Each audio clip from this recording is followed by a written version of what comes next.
Hello Pisces, Sun, Moon, Rising, and Venus Signs. Kamusta kayo? Sana po ay nasa mabuti kayong kalagayan. Welcome back po sa Star Tarot. Kung bago kayo dito, welcome din kayo. Thank you for your support. I truly appreciate it. God bless you all po.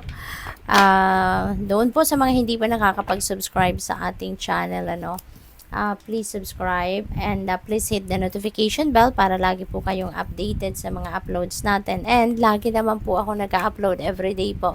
Meron tayong gabay, uploads. So, first card po is your message for general life. Second card is for your money, career, and finances. Third card is for love and romantic relationships. Usaping pag-ibig. So, general life message ninyo is 8 of Wands. So, this is really, really beautiful kasi there are a lot, of good news coming your way, wonderful opportunities coming your way.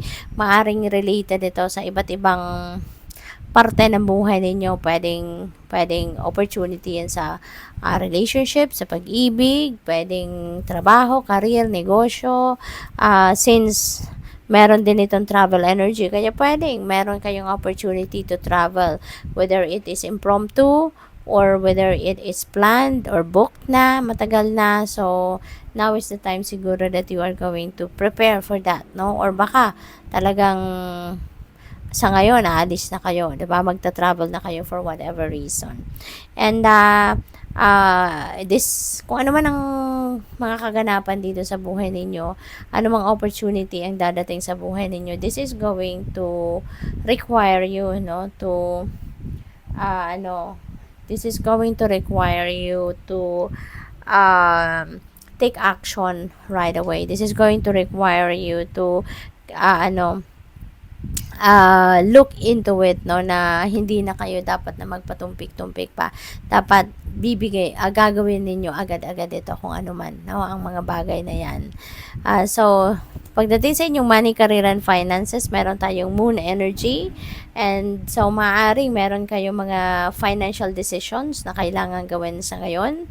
Baka meron kayong gustong bilhin, maybe you are eyeing to buy something. At baka kailangan ninyo muna na pag-isipan mabuti, if it's necessary or if it's kung kailangan nyo ba talaga ito, 'di ba? Kasi baka hindi naman ito necessity, baka luxury lang ito. So kailangan ninyong pag-isipan, depende sa inyong sitwasyon pang kaperahan. Okay? It is also possible na baka merong mga opportunities, ng trabaho, career, business, or investment na you really need to look into it first. Kailangan ninyong pag-aralan muna, kailangan ninyong i-review ng mabuti, at wag muna kayo magdedesisyon agad-agad, nang hindi ninyo pinag-isipan at pinag-aralan. Okay? At saka kung nalilito din kayo, tune in kayo sa inyong intuition. Sundin ninyo, pakinggan ninyo yung gabay, ang bulong sa inyo ng inyong intuition. Kasi, that is going to lead you, to the right decision. That's going to lead you to the right, decision and to the right path, kung ano nga ang dapat ninyong gawin dito sa bagay na ito. At saka, kung hindi man kayo siguro nakakapakinig, ng inyong intuition, hindi ninyo naririnig, yung bulong ng inyong intuition, kasi kung lagi kayong busy, lagi kayong may ginagawa, aligaga kayo lagi, 'di ba?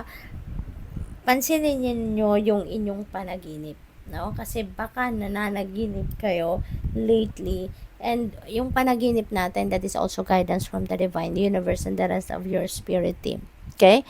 Kaya kung meron kayong panaginip lately at naaalala ninyo kung ano yung mga elemento na nakita ninyo sa inyong panaginip, write them down on paper. Isulat ninyo yan sa papel. Okay? Isulat ninyo yung mga elemento na nakita ninyo sa inyong panaginip. Write them down on paper at i-google ninyo, i-search ninyo kung ano yung dream meaning ng kung ano mga element na nakita ninyo. Let's say for example, may nakita kayong sapatos, may nakita kayong bulaklak, ibon, or kung ano mang kulay, no? Kung ano yung very striking sa paningin ninyo sa inyong panaginip, no? At naalala ninyo yan, pagising ninyo, ihanapin ninyo, no? I-search ninyo, i-google ninyo yung dream meaning yan kasi that is the guidance sa iyo ng Divine Universe. So, importante na isusulat ninyo to because you can come back to it, no? Pwede ninyong reviewin yan, pwede ninyong balik-balikan yan, okay? And that's going to be the guide for you, no? Sa mga pangyayari sa buhay ninyo na may encounter pa ninyo, okay? Love and romantic relationship, we have 5 of Wands. So, siguro ang iba sa inyo rito merong hindi magkakaintindihan with your person. Or baka meron ditong rivalry. Baka, kunyari, kung lalo-lalo na kung single pa kayo at may nililigawan kayo, baka meron kayong mga kasabay na nanliligaw, no? At baka meron ditong nagbabangayan, baka meron ditong nag-aagawan, no? So, pwedeng ganun ang sitwasyon dito for some of you. So, tignan natin kung ano pa ang mga mensahe. Or this is going to be your final message for today, Pisces. At maraming salamat po sa inyong kagandahang loob, sa inyong suporta sa aking channel, sa mga hindi nag-skip ng ads po. Maraming salamat for your time and support. At saka sa mga nagsisend ng super thanks, no? Nagsisend ng donation, maraming salamat. God bless you more. Final message po ninyo, music. So, Pisces, maaaring ang iba sa inyo rito is meron kayong connection sa musika, no? Baka you are musically inclined at baka mahilig kayong kumanta or baka mahilig kayong makinig sa music, nagtutugtog ng musical instruments, nagsusulat ng kanta, no?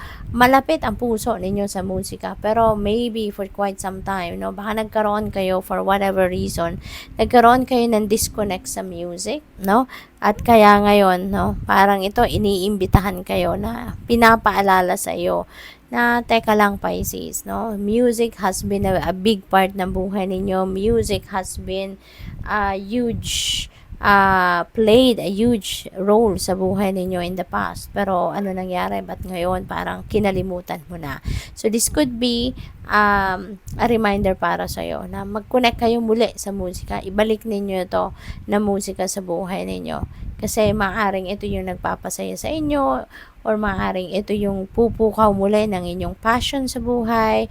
Maaaring ito muli yung mag-i-inspire sa inyo or baka ito muli yung, alam mo yun, magpapagaan ng inyong pakiramdam. Kasi 'di ba yung music naman in any shape or form is very therapeutic, no? It's very healing din. Nakakatulong din ang music, no, na mapagaan ang ating pakiramdam. Okay? So, good luck sa'yo. Thank you for watching. Love and light. Namaste.